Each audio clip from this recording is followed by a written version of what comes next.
Terduga pelaku ledakan di SMAN 72 Jakarta ternyata bawa 7 bom rakitan.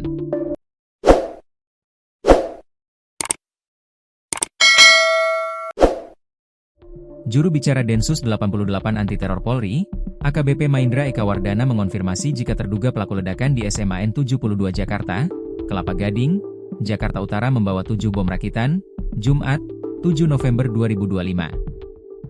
Ia benar ada 7 peledak, kata AKBP Maindra Eka Wardana, Minggu, 9 November 2025, dilansir dari Warta Kota.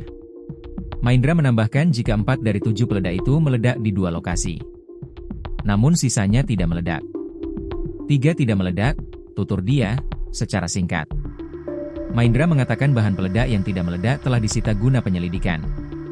Tak dijelaskan lebih lanjut oleh Maindra jenis peledak tersebut. 29 orang dirawat. Sebelumnya, Kapolri Jenderal Listio Sigit Prabowo menjenguk korban ledakan SMAN 72 Jakarta di RS Islam Cempaka Putih, Jakarta Pusat, Sabtu, 8 November 2025, siang.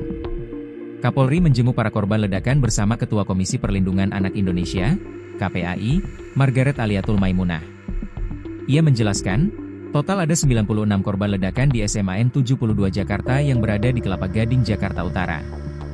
Sedangkan total yang dirawat di rumah sakit sampai saat ini ada 29 orang. Lainnya sudah bisa pulang dan mungkin juga dilaksanakan rawat jalan, kata Listio Sigit.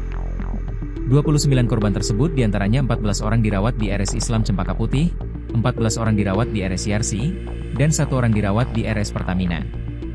Secara umum kondisi korban 12 orang saat ini dirawat inap, sementara 2 orang masih dirawat di ICU, perlu ada penanganan khusus, kata Listio Sigit.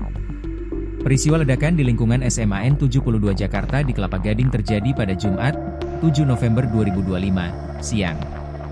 Ledakan itu terjadi saat berlangsungnya salat Jumat di masjid yang berada di area sekolah. Belum diketahui secara pasti penyebab ledakan tersebut. Menggunakan remote control atau pengendali jarak jauh. Ledakan di SMA Negeri 72 Jakarta, Kelapa Gading, Jakarta Utara, diduga melibatkan perangkat pengendali jarak jauh atau remote control. Kendati demikian, hal tersebut belum dapat dipastikan lantaran masih menunggu hasil analisis tim penjinak bom, Jihandak, dan Laboratorium Forensik Polri. Hal itu dikatakan Kabid Humas Polda Metro Jaya Kombes Budi Hermanto, Minggu, 9 November 2025. Budi mengatakan, pihak Jihandak merupakan satuan yang berwenang menjelaskan detail teknis terkait bahan peledak maupun perangkat yang ditemukan.